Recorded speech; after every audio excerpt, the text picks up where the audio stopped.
आज हम आए हैं गाय के गोबर, मिट्टी आदि प्राकृतिक पदार्थों से भवन निर्माण सामग्री के उत्पादक आविष्कारक आदरणीय डॉक्टर शिवदर्शन सिंह जी मलिक जी के पास। नमस्ते। भिवानी। नमस्ते डॉक्टर साहब आपको। 2 बार आपको हमने कार्यक्रमों में अपने में बुलाया और सुना। आज इधर आना हुआ तो विचार हुआ कि आपको स्वयं मिल करके देखें कि आपका काम कैसे होता है। तो डॉक्टर साहब, आपकी ये प्रेरणा कहाँ से मिली? सबसे पहले प्रेरणा तो अगर आप गांव को देखोगे, अपनी माता को देखोगे, तो आपको भी मिलेगी अपनी माता से। छुट्टियों में उस टाइम पे क्या था, लाइट नहीं होती थी तो सारा काम हाथ से होता था। सबसे पहले गायों को, बैलों को चारा देना, उसके बाद उनका गोबर उठाना, उसके बाद दूध बिलोना, दूध बिलोने के बाद आटा चक्की चला के आटा पीसना, उसके बाद फिर गोबर को प्रोसेस करना, बिटोड़े बनाना, थेपड़ी बनाना, गोसे बनाना, उसके बाद फिर आगे और जो काम है वो करना। तो दोपहर में मेरी माँ अक्सर सो जाया करती। तो जब गर्मी की छुट्टियां होती थी 1.5 महीने वाली, मैं पहली दूसरी की बात है, तो मैं पूछता था, मैं तो उस टाइम पे फुल एनर्जी में, और माँ सोई पड़ी है, तो उसको तो अच्छा नहीं लगेगा अगर कोई उसका डिस्टर्ब करेगा। तो मैं पूछ लेता था, मामा मैं क्या करूं, मेरे को इतना बताओ। अच्छा। तू न्यू कर, जा गोबर में तोड़ जा। तो मैं दोपहरी में गोबर में तोड़ने चला जाता था, जहां पे भी मुझे गोबर मिलता था इधर उधर वो मुंह उठा के लाता था। वो दौर ऐसा था कि गोबर 2 प्रकार से माना जाता था।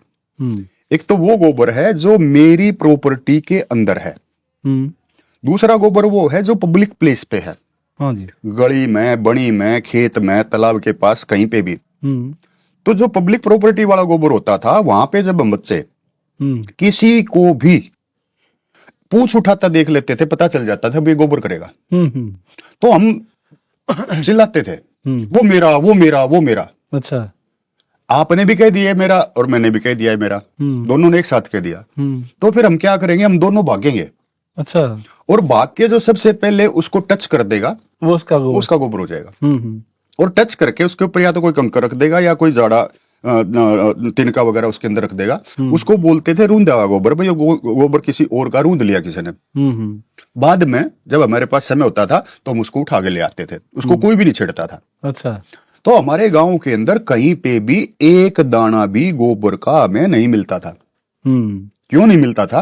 क्योंकि गोबर का एक नहीं, गोबर के अनेक उपयोग होते थे। सबसे पहला उपयोग, सुबह जो मेरा खाना बनेगा, मेरे पशुओं का खाना बनेगा, वो थेपड़ी और गोसों में बनेगा। आज एलपीजी के नाम पे कितना पैसा बाहर जा रहा है। बिल्कुल। अगर गोबर को अच्छी तरह से प्रोसेस कर लिया जाए, पूरी तरह से सुखा लिया जाए, तो गोबर में बिल्कुल भी धुआं नहीं होता। जो कहते हैं ना धुआं होता है, धुआं होता है। आप मेरे पास आए, देखें, इक्विपमेंट्स ले आए, जो भी आपके पास साइंस के इक्विपमेंट है वो यहाँ पे चेक कर सकते हो। और एलपीजी के पास जाके उन इंस्ट्रूमेंट से वहां पे चेक कर सकते हो। एलपीजी वाली जो रसोई है वो है, उसमें प्रदूषण मिलेगा, मेरे वाले में नहीं मिलेगा। बिल्कुल। दूसरा, कंपोस्ट, खाद, कुर्डी जो है उसके लिए गड्ढा खोदा जाता था। और गोबर को भी, जो साफ गोबर था वो तो ईंधन के लिए जाता था। जो नीचे का बचा हुआ, जिसके अंदर मूत्र मिला हुआ है, मूत्र में यूरिया ज्यादा होगी, यूरिन से यूरिया बना है। तो वो जो है सारा इकट्ठा करके वो कुर्डी में चला जाता था, कंपोस्ट बिन में चला जाता था। तो वहां पे हमारे लिए कंपोस्ट भी बन जाता था, खाद भी तैयार हो जाती थी। तीसरा, भवन निर्माण। सभी के सभी गोबर से मकान बनाते, लिपाई करते थे। साड़ बोलते हैं हमारे यहाँ फर्श को। हाँ। साड़ लिपते थे, गोबर से लिपते थे। हाँ। और चूल्हा आ रहा जहाँ पे रसोई है, रसोई को गोबर से लिपते थे। मतलब हैरानी की बात यह है कि जो मेरा सबसे इंपॉर्टेंट स्थान है, जहाँ पे मैं भोजन बना रहा हूँ, भोजन से इंपॉर्टेंट तो कुछ भी नहीं है। भोजन में कुछ भी जरा सी भी ऊक चूक हुई तो मैं गड़बड़ हो जाएगा मेरा शरीर। सबसे शुद्धता भोजनालय में होनी चाहिए। हाँ। और वहीं पे गोबर से लीपना। तो यहाँ तो ये बहुत बड़ा विज्ञान था। हवन करते थे तो भी गोबर से तो भी लिपते थे। तो इतनी इंपॉर्टेंट चीज, इतनी इंपॉर्टेंट चीज आज वो गलियों में सड़ रही है। बिल्कुल। आज वो मीथेन जनरेट कर रही है सड़ सड़ के। इधर से तो हमारी जो गोबर है वो मीथेन जनरेट करके क्लाइमेट चेंज कर रही है, ग्लोबल वार्मिंग कर रही है।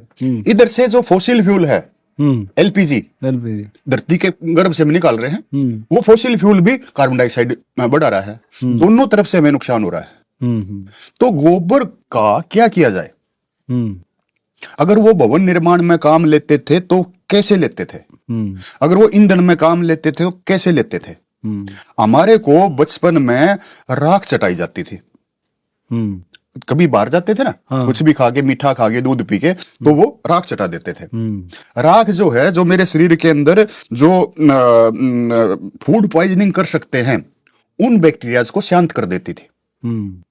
और एंटी वो थी, और वो क्या करती थी, पीएच को बड़ा एल्कलाइन कर देती थी। आज भी अगर एक चोटी बड़े पानी में डाल लेना राख, तो वो उसकी पीएच को चेंज कर देगी, वो अल्कलाइन कर देगी। हमने भी देखा, हवन की राख डाल देते हैं पानी में, वो पीएच बदल जाता है, उसका पीएच बदल जाता है।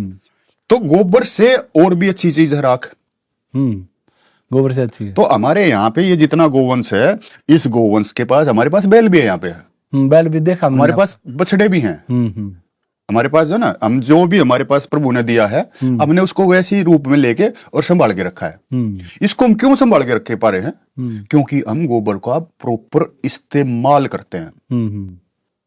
मैं गोबर का ईंधन के रूप में भी इस्तेमाल करता हूं।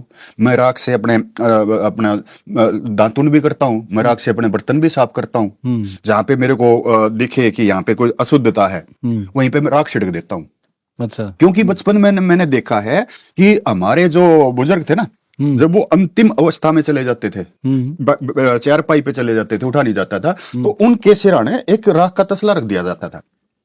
तो वो उसके अंदर जब खंगारते थे, उसी में थूकते थे। उसी में थे। टीवी वाला पेशेंट भी उसी में थूकते थे। उसमें राख में थूको, बाहर में थूकने से क्या होगा, वो एकदम उसके उड़ेगी, वो बिल्कुल वो होती है ना, बारीक होती है। थूक दिया ऊपर, अपने आप ही उड़ के उसके ऊपर राख आ गई, अपने आप ही ढका गया वो। तो इन्फेक्शन होने का खतरा है ही नहीं। तो राख दिव्य वो है। और सबसे हैरानी की बात मैं आपको बताऊं, मेरे मन ज्ञान में वर जो है 3 चीजों के पीछे लगा है, बाकी आपको ज्यादा पता होगा। पहली तो है गोवर, दूसरा है जानवर। जानवर कौन? जिसके अंदर जान है, जंदोर, जनोर, जानवर वही जिसके अंदर जान है, जिसके अंदर जीव हो, जानवर है। उसके पीछे वर लगा हुआ है। और तीसरा वर मेरे पीछे उस दिन लगता है जिस दिन मैं मोड़ बांध के, फेरा बांध के और जाता हूं। सिर्फ एक दिन लगता है, एक दिन लगता है। तो किसी विशेष जीव के मल के पीछे वर लगा देना आपको हैरान नहीं करता है? मतलब वरदान, गाय का वरदान, वरदान से बर बन गया। बै जो कर जमुना बोला, यमुना नहीं बोलते, बर बोला है। मेरी माँ का नाम वेदकोर था। वेदकोर कभी नहीं कहा, वेद नहीं, वेद। अच्छा, वेदकोर। ए वेदकोर, ये चांदकोर, वाह को बा बोल देते। हाँ, बै। तो समय के अनुसार ये बै बन गया, गोबर बन गया। तो हमने गोबर को समझा, गोबर को जाना। अब जब गोबर की बात चली तो गौशाला में जाना पड़ा। गौशाला में जाना पड़ा तो वहां पे तो वर्कर है ही नहीं किसी भी गौशाला में प्रॉपर। 1000 अगर गायें हैं तो मुश्किल से 5 आदमी हैं। तो वो वहां पे गोबर गायों के नीचे पड़ा रहता है, खास तौर पे चमासे के टाइम पे, बारिश में। बारिश में हम अपने ऊपर एक बूंद नहीं डालने देते, तो गौशाला के अंदर जो गोबर पड़ा उसको कौन उठाएगा? तो वहां पे देखा मैंने 1-1, 1.5 फुट गोबर के अंदर गायें और बैल खड़े हैं। अच्छा। उसके बाद मैंने संकल्प लिया था कि मैं कुछ ऐसा करूंगा कि ये गोबर जो है, क्योंकि मेरे शास्त्र मुझे क्या कहते हैं कि गोमय वस्ती लक्ष्मी, गोबर में लक्ष्मी का वास है, और वो लक्ष्मी पड़ी सड़ रही है। शास्त्र तो गलत हो नहीं सकते, मेरी समझ गलत हो सकती है, तो क्यों ना मैं अपनी समझ को बढ़ाऊं। तो फिर मैंने अपनी समझ को बढ़ाया, फिर गोबर से पूरा भवन निर्माण की टेक्निक इजाद करी। कितने वर्ष हो गए आपको ये काम प्रारंभ किए? गोबर तो मेरे दिमाग में शुरू में ही बचपन से ही भरा। ये भवन निर्माण की सामग्री, भवन निर्माण का मैं लगभग 2014 से लगा हूँ, आज 11 साल हो गया। 2014 से रोहतक से प्रारंभ किया? हाँ, रोहतक से प्रारंभ किया था। सबसे पहले वैदिक प्लास्टर बनाया था। वैदिक प्लास्टर बनाने के टाइम पे गौशाला में जाना हुआ, वहां पे फिर मैंने ये सीन देखा कि इतना गोबर पड़ा है। अब मैं ब्लेम करना बड़ा इजी होता है, मैं आपको कह दूं आचार्य जी आपके यहाँ पे ये क्या हो रहा है, क्योंकि वो सामाजिक संस्था है, कल मुझे कोई वहां का प्रधान बना दे तो मैं क्या करूंगा? विचार नहीं है। आज वो प्रधान है, मैं तो उसको कह दूंगा प्रधान जी की है ये गोबर में गाय खड़ी है, इतने शर्म नहीं आती? बहुत ईजी है बोलना। लेकिन इतनी गायें हों और मैं उसका प्रधान हूं तो मैं क्या करूं? तो उसी दौरान फिर भगवान अपना रास्ता देता है, मेरे को अमेरिका ने बुला लिया एक यूनिवर्सिटी ने लेक्चर देने के लिए। वहां पे मैंने देखा कि वो लोग जो उनके मकान हैं लकड़ी के बोर्ड के हैं। अच्छा। सबकी जो हाउसिंग है ना पूरी की पूरी कॉलोनी बोर्ड है, बोर्ड के अंदर स्क्रू टाइट किए और अपने मकान बना दिया। बाहर से सिलिकॉन बोर्ड, मैग्नीशियम, अलग अलग कैल्शियम, इसके अलग अलग बोर्ड होते हैं, उनके वो बोर्ड लगा लेते हैं। तो मेरे मन में सबसे पहले यही आई थी कि क्यों ना बोर्ड बना लिया जाए गोबर से, बड़ा ईजी है। गोबर को प्रेस करके उसके अंदर कुछ ग्लूज डाल के, पहले ग्लू होते हैं, और डाल के बोर्ड बना करके उससे मैं मकान बना लूंगा। लेकिन जब ये मन में आया कि उससे मैं मकान बनाऊंगा तो उसके साथ में एक बात मन में और आई कि बोर्ड से तू तो अपना मकान बना लेगा, लेकिन मेरा भाई नहीं बनाएगा, मेरा गांव वाला, मेरा शहर वाला, भारतवासी नहीं बनाएगा। क्योंकि अब ना तो उसकी मिस्त्री है यहाँ पे, मिस्त्रियों को इतना पता भाई ईंट से मकान बनता है। फिर इससे ईंट बनाई, ईंट बना के अलग अलग फार्मूले किए, फिर उससे रोहतक में एक कमरा बनाया, रोहतक के बाद फिर बीकानेर में जाके इन्हीं के लिए, गायों के लिए एक बड़ा हॉल बनाया। ईंट भी कई तरह की होती हैं क्या? हाँ, ईंट कई तरह की होती है। अच्छा। तो फिर वहां पे पूरा का पूरा सेटअप किया वहां पे बीकानेर से फिर हम यहाँ पे आ गए। यहाँ पे आके फिर हमने और अध्ययन किया कि कितने प्रकार के प्राकृतिक भवन होते हैं। अच्छा। किसी के पास गोबर नहीं है तो वो कैसे बनाए, किसी के पास मिट्टी नहीं है वो कैसे बनाए। जैसे आप मेरे पीछे देख रहे हो, हाँ। ये यहाँ का लोकल पौधा है, मूंज है, मूंज। हाँ, मूंज, सरकंडे मूंज। हाँ, सरकंडा मूंज। तो आप कोई भी पुराना किसी संत की जीवनी पढ़ेंगे ना, तो उसके अंदर एक चीज बड़ी कॉमन मिलेगी, सबके लिए मिलेगी। वो चीज क्या है कि एक संत था, वो नदी किनारे या तालाब किनारे एक घास फूस की कुटिया में रहता। हाँ, कुटिया में रहता, घास फूस की। इसी के छप्पर होते थे पहले। हाँ, तो वो घास फूस कौन सा है? वो घास फूस यही है, यही घास फूस है। हाँ। तो ये वर्ल्ड का बेस्ट बिल्डिंग मटेरियल है, वर्ल्ड का। इस पे मिट्टी भी लगाई हुई है आपने बाहर? हाँ, मिट्टी लगा रखी है। इसकी लिपाई की हुई है। अच्छा। जो मेरा जो कमरा है जिसमें मैं रहता हूँ उसमें भी आपने मिट्टी लगा रखी है? हाँ, इसको पूरी तरह से प्लास्टर किया हुआ है। इसकी आयु क्या रहेगी फिर? आयु नहीं होती इसकी, ये सैकड़ों साल चलता है। ये सड़ेगा नहीं अंदर? नहीं, ये सड़ता ही नहीं, अंदर पानी नहीं जाना चाहिए है। लिपाई कर देना अच्छे से, वाटर प्रूफिंग कर दिया तो आग भी नहीं लगेगी लिपाई करने से। हाँ। और पानी भी नहीं जाएगा। इसकी रोटिंग कौन करेगा? रोटिंग नमी जाएगी तभी तो इसमें कुछ होगा। नमी बाहर से जाने का हमने पूरी तरह से ब्लॉक कर दिया। हमने इसकी पूरी अच्छे से प्लास्टिंग कर दी। प्लास्टिंग करने के बाद बात खत्म। तूफान में इसका कैसे हुआ? जैसे तेज तूफान हो तो कोई प्रॉब्लम नहीं ना, इसका बनाने का तरीका सही होना चाहिए। हाँ। इसका बनाने का तरीका सही होना चाहिए। आज जो विश्व के जो सबसे धनाढ्य लोग हैं वो थैच रूफ में रहते हैं। थैच रूफ क्या? थैच रूफ ये, अच्छा, ये में रहते हैं। हाँ, थैचिंग। ये सरकंडा नहीं है, कुछ और है। बांस की नीचे वो है, बांस की है, उसके ऊपर सरकंडा ही है। हाँ, उसके ऊपर सरकंडा है। ये बांस की पतली पतली। हाँ, हाँ, बांस की चटाई है और चटाई के ऊपर सरकंडा है। हाँ, हाँ, हाँ। तो हम बेस्ट से वर्स्ट पे आ गए। हाँ, हाँ, वो है, बहुत खराब हो गया। हाँ, आज के घरों के अंदर से बदबू आती है। और आज के घर असल में रोग फैलाने के लिए है। हाँ, रोग फैलाने के लिए, बिल्कुल सारे रोग फैलाने के, सब टेक्नोलॉजी का पूरा उसी से संबंध है, फार्मा कंपनी। जिस घर से मान लो आज किसी के पेंट का काम चल रहा है, आप उसके आगे से निकल नहीं सकते। नहीं निकल सकते। पता नहीं करने वाले कैसे करते हैं। वो है ना, दारू पीने वाले जैसे दारू पी के पता नहीं चलता ना कैसे पी लिए, नशा हो जाता है, निकल नहीं सकते। हाँ, तो वो जो है निकल नहीं सकते। और पेंट का बैनर बनवा के ला, उसी को नहीं, उसी के पास खड़ा नहीं हुआ जाता। ताजा बैनर ना, हाँ, हाँ, हाँ, ताजा बैनर, उस पे नहीं खड़ा जाता। तो ये सारे VOC छोड़ते हैं, वोलेटाइल ऑर्गेनिक कंपाउंड छोड़ते हैं, जो हमारे खून में जाके और हमें बीमार करते हैं। ये आपकी गायों को अभी वो खिला रहे थे चने की चूरी, हाँ, और गेहूं का चोकर, हाँ, हाँ, और गेहूं का भूसा, हाँ। ये चोकर ये तो अच्छा है, दूध देने के लिए शायद अच्छा होगा। गेहूं तो जो चना छिलका है ना, चना, हाँ। ताकत तो उसी में है, चना, हाँ, न्यूट्रिशन उसमें ज्यादा है, मिनरल्स उसमें बहुत है। हाँ, इसीलिए वो देते हैं। गाय आपकी बहुत अच्छी है, वो देखी। इसमें ये कितना लंबा है ये लगभग 40 बाई 60 का है। इसमें कितना खर्चा आ सकता है अगर सब चीज खरीद के लाई जाए तो? सब चीज खरीद के लाई जाए, इस टाइप से ये पूरा किया जाए तो लगभग 5 लाख रुपए तो लग ही जाएंगे। अच्छा, 5 लाख रुपए लग जाएंगे। हाँ। लेकिन हाँ। यहाँ पे पिछले साल जो गर्मी थी, टेम्परेचर 50 क्रॉस कर गया था। अच्छा। मेरी गाय को, किसी भी एक की गाय को 1 सेकंड के लिए भी गर्मी नहीं लगी। 1 सेकंड के लिए, ना कोई पंखा है, हाँ, ना कोई कूलर है। ऐसे ही सर्दी में हुआ। अच्छा। सर्दी में ये पर्दे लगा दिए इधर, हाँ, पर्दे नीचे कर दिए, बड़े आराम से रही है। ना कोई बीमार हुई, ना किसी को सर्दी लगी, ना किसी को गर्मी लगी। तो मानव के लिए और किसी भी जीव के लिए अच्छा है, सबके लिए अच्छा है। कोई भी जो जीव है जिसको घर बनाने की आवश्यकता है, वो घास फूस या मिट्टी में ही रहेगा। एक 2 पैरों वाला जीव है, हाँ, वो कंक्रीट में रहता है। हाँ, वो रहता नहीं है, उसको सिविल इंजीनियर बनाया गया। हाँ, सिविल इंजीनियर बनाया उसको। हाँ, जब तक वो सिविल इंजीनियर नहीं था ना, तब तक वो मिट्टी में ही रहता था। मिट्टी में रहता था। हाँ, फिर उसको सिविल इंजीनियर बनाया गया। जब वो सिविल इंजीनियर बन गया, फिर उसका इंजन खराब हो गया। इंजन गलत रास्ते पे चला गया।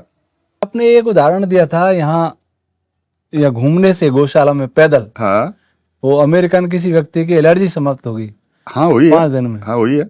तो इससे और क्या क्या लाभ बता रहे थे आप? ये है अर्थिंग, ग्राउंडिंग। हाँ, अर्थिंग। अपना जो धरती है ना, धरती पे प्रतिपल कहीं ना कहीं बिजली गिरती रहती है, वज्रपात होता रहता है। आज बारिश वहां हो रही है, आज मेघालय में हो रही है, आज अमेरिका में हो रही है, आज रूस में हो रही है, आज ब्राजील में हो रही है। आज मतलब हर वक्त किसी न किसी जगह बारिश चलती रहती है, बारिश के साथ साथ बिजली गिरती रहती है, वज्रपात होता रहता है। बिजली क्या है? बिजली है फ्लो ऑफ इलेक्ट्रॉन्स। हाँ, फ्लो ऑफ इलेक्ट्रॉन्स है। तो वो इलेक्ट्रॉन्स जो है वो मेरी धरती के अंदर समा रहे हैं। तो ये जो धरती है, ये असंख्य अनगिनत इलेक्ट्रॉन्स का पिंड है, फ्री इलेक्ट्रॉन्स इसमें घूमते रहते हैं। अब जैसे मैंने और आपने इस धरती पे पैर टेक के हम बैठे हैं, नंगे पैर बैठे हैं ये, ठीक है, तो इसके नंगे पैर बैठने से वो जो इलेक्ट्रॉन्स हैं वो मेरे शरीर के अंदर घुस रहे हैं अभी ऑटोमेटिकली, और वो मेरे शरीर के अंदर सर्किट पूरा करके और वापिस आ रहे हैं। तो उससे हीलिंग होती है, ऑक्सीडेशन शरीर का, बुढ़ापा, अच्छा, रिडक्शन, अपना हीलिंग। तो ये जो है धरती माता के ऊपर जब हम नंगे पैर चलते हैं तो ये हमें हील करती है। ये हमारी माँ है, तो माँ बेटे को तो ठीक रखेगी, बेटी को तो ठीक रखेगी, लेकिन इसके संपर्क में आना जरूरी है। आज सारे के सारे प्लास्टिक के जूते पहनते हैं, तो उनके शरीर के अंदर प्लास्टिक जाएगा, माइक्रो प्लास्टिक जाएगा। मनुस्मृति में लिखा ब्रह्मचारी जूते नहीं पहने, हाँ, इसलिए लिखा हो ब्रह्मचारी। वो भी था ब्रह्मचारी भी ना पहने। और हमारे गृहस्थ के अंदर क्या था? हाँ, गृहस्थ के अंदर भी सभी के सभी जूते जो है बाहर निकाल के साड़ के ऊपर नंगे पैर घूमते थे, हाँ, सभी, कोई भी नहीं पूछता था। एक ही बात कहते थे, अकल बिना ऊंट उगाना अंड है, बस। ऊंट के चमड़े से सारी दुनिया जूती पहनती है। लिपे हुए आंगनों में पैदल चप्पल बाहर निकलवाते, चप्पल बाहर होती थी। आज हमारी जो है मजबूरी है, वरना हम मंदिरों के अंदर और गुरुद्वारा के अंदर भी जूते लेके घुसे हैं। हाँ, हाँ। वहां पे हमें डर लगता है कि कोई कुछ कह ना दे, वरना हमारी इच्छा नहीं होती जूते निकालने की। तो जितना अगर आप प्रतिदिन, सिर्फ प्रतिदिन 40 मिनट धरती के ऊपर इस प्रकार की मिट्टी पे घूम लोगे तो आपका स्वास्थ्य वैसे ही ठीक हो जाएगा। बस मैंने यही किया था उस अमेरिकन के साथ। अमेरिका से आया था, उसके यहाँ पे एलर्जी थी, पैरों पे एलर्जी थी, पूरा सिस्टम उसका कंडम हुआ था क्योंकि रेडिएशन के प्रभाव में बहुत ज्यादा था। हर वक्त लैपटॉप, हर वक्त ये, और उसका लैपटॉप भी दूसरे टाइप का था। हम तो इसमें ऐसे देख रहे ना, ऐसे नहीं देख रहा था, आंखों के ऊपर यहाँ पे लगा रखा था और हवा में उसका लैपटॉप होता था। अच्छा, हाँ, वर्चुअल। हाँ, उसके अंदर वो मेरे लगा दिया उसने सिर्फ 2 मिनट के लिए। हाँ। मेरा सिर एकदम इतना बुरी तरह प्रभावित था, मैंने उसी टाइम पे वो फेंक के मारा। मैं तेरी टेक्नोलॉजी तू तेरे पास ही रख, बहुत खतरनाक, बहुत। जब तक तू मेरे पास है तो मेरे अनुसार रहेगा। आते ही मैंने उसके रबड़ के जूते बाहर निकलवा दिए, वो सिस्टम हटवा दिया, और यहाँ पे बोला अगले दिन से सुबह से, now you are my cow dung manager, you have to manage the cow dung and bear foot. नंगे पैर रहना है, जितनी बार भी जोर से भी गोबर कर दे। इसके नाम बता दिए सारे आगे, ये शिवी है, ये मंगला है, ये राधु है, ये बलराज है, ये दौड़ू है, ये बोड़ू है, ये जगत सिंह है। सबके। अच्छा। ये गोगा है, सबके नाम बता दिए। और अब तू याद भी रखेगा नाम, और मेरे को बताई भीगा। अच्छा, इसने इतना गोबर किया, वो बिजी हो गया। अच्छा, बिजी हो गया, सारा दिन इसके अंदर घूम रहा। अच्छा, उसको देसी खाने को मिल गया और ये मिल गया। 5 दिन के अंदर सब कुछ का। जिस दिन वो आया था उस दिन वो 1.5 रोटी खाकर उसने उल्टी की थी। अच्छा, उसका सिस्टम इतना, पाचन तंत्र इतना कमजोर था। और जब वो गया तो हम पूछते थे, उसका नाम तो था अनक। मैंने उसका नाम अरनेक टेक दिया था। मैंने अनक अनक नहीं कराया जाएगा, आज से तो अरनेक सिंह आ रही है तेरा नाम। ठीक है। हाँ, मिला ओके ओके, सिंह सिंह, हाँ yes yes, Singh is king. मगा ठीक है, तू किंग बनकर है। तो और बहुत सारे हो रहे हैं, अकेला उसी की नहीं है। हमारे पास जो भी आते हैं ना उनके साथ यही रहता है। अब आचार्य जी आप एक काम करेंगे, आप जो है अपने दोनों पैर इस पे रखेंगे और पैर को ऐसे ऐसे ऐसे ना, ऐसे ऐसे ऐसे ऐसे करते रहेंगे, ऐसे ऐसे। हाँ, सिर्फ यहीं पे अपने तलवों के ऊपर ही ध्यान देंगे कि क्या हो रहा है।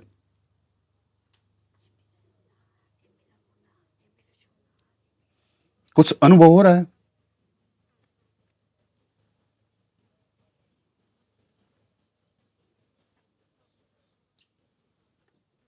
मैं बताऊं क्या हो रहा है? अब बताएंगे। माइक्रो वेव्स जो आपके जितने भी वो है ना नीचे तलवे में, उनका सबका एक्यूप्रेशर हो रहा है। हाँ, गोबर के अंदर सूखने के बाद गोबर के अंदर ना ये तुस रह जाते हैं, छोटे छोटे हो रह जाते हैं। वो तुस अब आपके पैरों के अंदर चुभ रहे हैं। ये आपका एक्यूप्रेशर हो रहा है।